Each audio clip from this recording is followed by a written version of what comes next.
যদিও আপনার কাছে রাগ মনে হচ্ছে, খারাপ মনে হচ্ছে, এটাই বাস্তব। পরকীয়া প্রেমের পেছনে তাই আমার মনে হয় অধিকাংশ স্ত্রীগুলো যদি একটু রেসপন্স করে, সময় দেয় নবীর হাদিসের দিকে তাকিয়ে, নবী বলেন যখন স্বামী আসবে দুনিয়ার সব কাজ ওই মহিলার যত বড় কাজ তার সব কাজ স্বামীকে সময় দেওয়া ওর জন্য ফরজ। ওর জন্য কি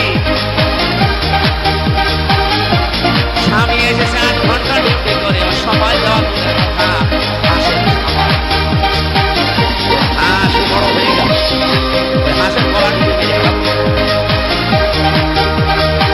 দ্বিতীয় নম্বরে যে স্বামী যেটা পছন্দ করে ওটা যদি সাইন্স হয়,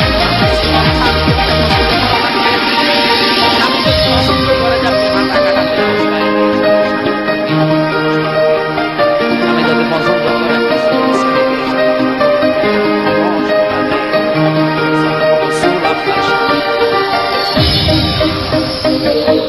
স্বামীর চোল না দেখি আপনি মেলায় যাচ্ছে চোল দেখাতে।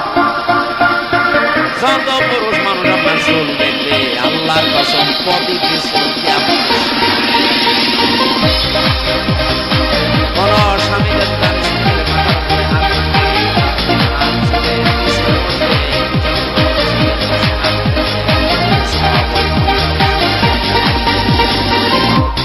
কোন স্বামী যদি স্ত্রীর হাত চেপে ধরে মহব্বতে হাসি দিয়ে যতগুলো গুনাহ হয়ে হয়েছে স্ত্রীরা সব দিয়ে সরিয়ে দেয়।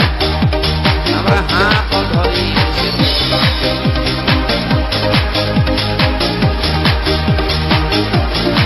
স্বামী আমার এখানে, আমি যারা আছি এখানে যত স্বামী বসে আছে প্রত্যেকটা স্বামী পছন্দ করে এটা যে বিয়ের পরে যেন আমার মা বাবা আমার সাথে থাকে। কথা বলা লাগবে, কিন্তু আজ 100টার 98টা বউ এটা চাই না। কথা বলুন। এই জন্যই তো বৃদ্ধাশ্রম তৈরি হচ্ছে, এই জন্যই তো আলাদা হওয়ার সিস্টেম বাড়তেছে।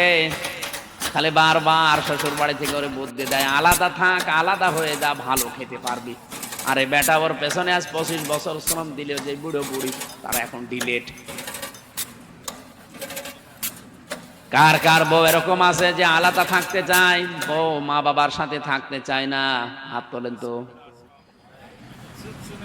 ও এই এলাকায় এই ওয়াজ করা ঠিক, এই জেলায় আলহামদুলিল্লাহ আমি হাদিস বলা বন্ধ করে দিলাম। মাত্র নেই অন্য হাদিস বলছে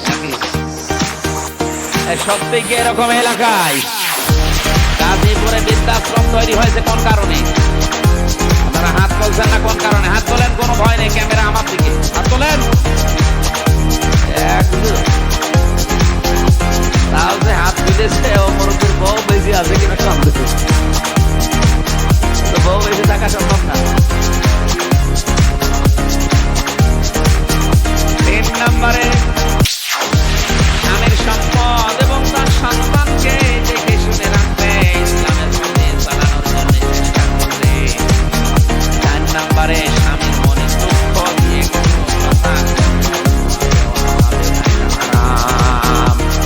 পৃথিবীতে ফেরাউনের মতো এত বড় ভয়ঙ্কর নাফরমান জানোয়ার স্বামী কারো কপালে কি জানোয়ার ছিল, নিজের স্ত্রীর হাতে পেরেক লাগিয়েছে, পায়ের ভেতরে শলাকা লাগিয়েছে, কপালে পেরেক লাগিয়েছে, আর মাথার উপরে গরম তেল ঢেলে দিচ্ছে। কোরআনে কারিমে আল্লাহ একজন মহিলার নাম দিয়েছে যাকে আল্লাহ জান্নাতে একটা ঘর বানিয়ে দেবে। ইদে ক্বালাত রাব্বি বিনিলি ইনদাকা বাইতান ফিল জান্নাতি ওয়া নাজ্জিনি মিন ফিরআউনা ওয়া আমালিহি ওয়া নাজ্জিনি মিনাল কওমিজ যালিমিন। ও গাজীপুরবাসী, এটা ইউটিউবে কালকেই ছড়িয়ে যাবে, হাজার হাজার মহিলারা এটা শুনবে শিক্ষা নেওয়ার জন্য। ফেরাউনের স্ত্রীকে আল্লাহ ঘর এমনিতে বানিয়ে দেয়নি, অত্যাচার যখন তার স্বামী লোকজন দিয়ে করাচ্ছিল, আল্লাহ পাক জান্নাত পাঠিয়ে দিলেন জিবরাইলকে দিয়ে, ধরো তুলে ধরো। হযরতে আসিয়া জান্নাত দেখার পরে খুশি হয়েছিলেন, ডাকতে বলেছে মাবুদ ঘরে বসে বসে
হাজারের পর স্বামীর নামে বদদোয়া দেয় না, হাজারো মহিলা স্বামীর নামে দুঃখ দেয়। উল্টা পাল্টা কথা বলি।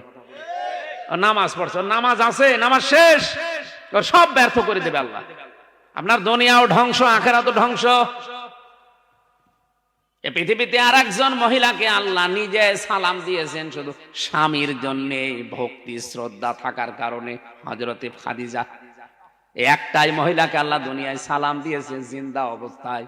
তার পুরা জীবনে আমি পড়ে দেখেছি হযরতে খাদিজাকে সালাম দেওয়ার পেছনে কারণ ছিল তিনি স্বামী ভক্তা ছিলেন।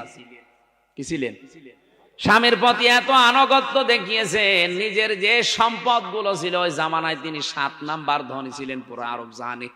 এত সম্পদ সব স্বামীর পায়ের নিচে এনে দিয়েছিলেন, যান সব আমি দিয়ে দিলাম। অথচ আজ হাজারো মহিলা স্বামী ক্যান্সারে মরে গেলেও একটা বালা বিক্রি করে দিতে চায়, আরো বলে খাদিজার মতো জান্নাতে যাবে।